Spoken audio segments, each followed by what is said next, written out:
I'm just quickly going to show you some of my Alison Utley books. I absolutely love Alison Utley. Not as well heard of as Beatrix Potter. She was born in Cromford in Derbyshire, I think in something like 1892. And I think she died in 1970 something. And the pictures were by Margaret Tempest. And if you look her up, I think she's, you know, they even set a website up so that she would never be forgotten, because some of her illustrations are lovely. But I love Alison Utley books, and I would recommend them. I remember reading these when I was a little girl. The illustrations are just exceptional. They really are. The Grey Rabbit series, and of course Mouldiwarp was the mole. You know, so it's so funny, some of the names.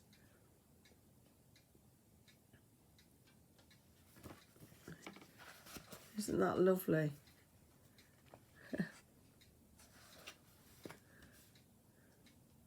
Such beautiful colours. And I remember being able to get these books from the little library at school.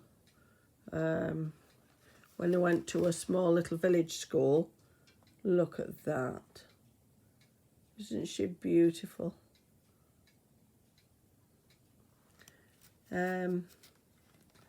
Yeah, so I went to a little village school in Codney, which is in Derbyshire.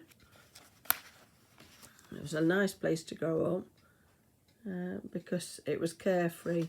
You could go out in the fields all day. You'd go out in the morning and come back home at dusk, muddied up to the eyeballs. Usually I'd be in the streams, getting the tadpoles or the little sticklebacks. And I think that's where my love of wildflowers come from, because I was able to wander around the woods and the fields. And my mum taught me the names of the flowers. But isn't this just lovely?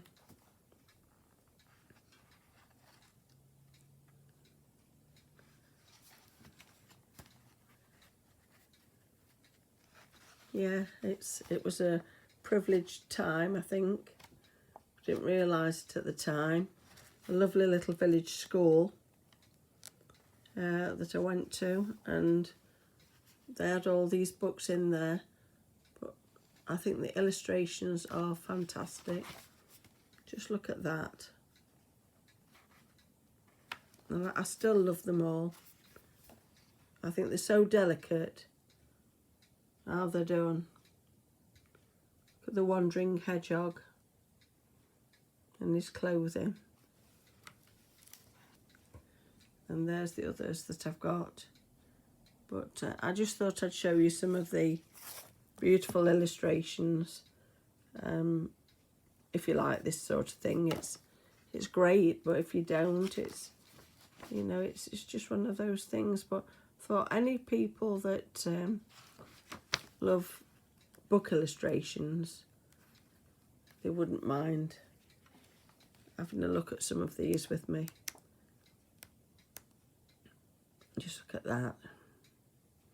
Look at her little shoes coming off.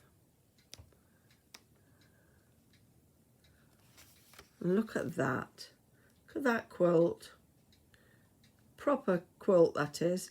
Done in all bits of shaped pieces.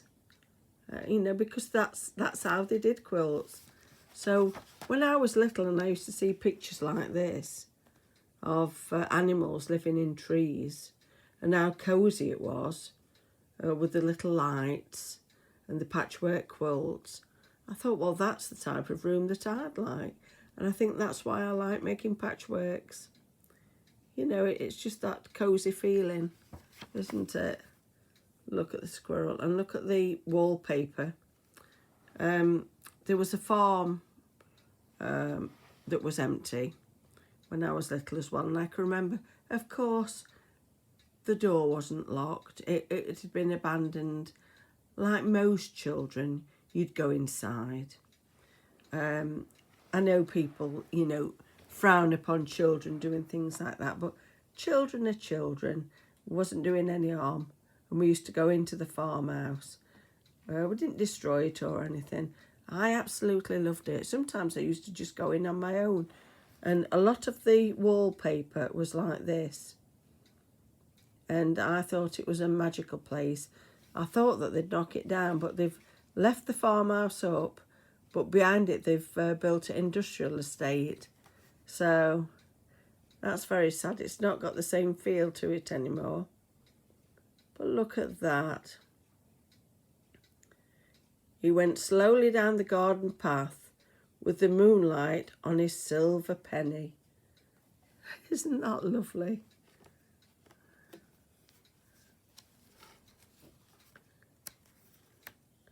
Hope you've enjoyed looking at some of these. I think they're magical, I really do. Talking about the wise owl and primrose wine.